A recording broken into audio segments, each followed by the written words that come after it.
I'm still confident that getting a good deal is by far the most likely outcome. The vast majority, roughly 80% of the withdrawal agreement has now been agreed, and we're making further progress on those outstanding separation issues. And of course, those settled issues include our agreement on citizens' rights, so that 3.5 million EU citizens living in the UK and the 1 million Brits living in the EU have their rights assured and can carry on living as they do now. Naturally, we've got to consider the alternative possibility, that the EU doesn't match our ambition and pragmatism, that we do not reach a deal. But let me be clear about this. It is not what we want, and it's not what we expect. But we must be ready. We have a duty as a responsible government to plan for every eventuality.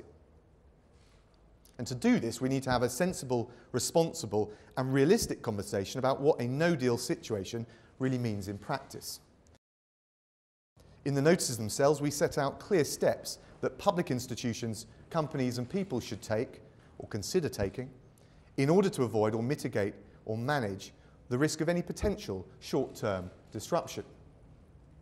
The overarching aim of the notices is to facilitate the smooth, continued functioning of business, transport, infrastructure, research, aid programmes and funding streams that have previously come from the EU. In some cases, it will mean taking unilateral action to maintain as much continuity as possible, at least in the short term, in the event of no deal, and irrespective of whether the EU reciprocates in practice. So these technical notices and the ones that will follow shortly are a sensible, measured and proportionate approach to minimising the impact of no deal on British firms, citizens, charities and public bodies.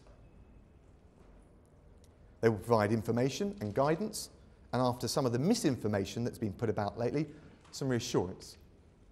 Take just one example of that, the suggestion that a no-deal Brexit could spark a sandwich famine in the UK, or that we've asked the army to deliver food supplies.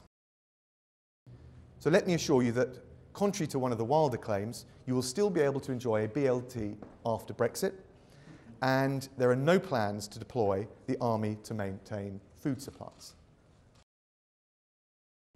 That way, as we prepare for our departure from the EU, and as we strain every sinew to deliver a new, deep and special partnership with our European friends, we will be ready in case those efforts are not matched, both to manage down the risks, but also to grasp the opportunities that Brexit will present. And in doing that, I'm confident that this country's best days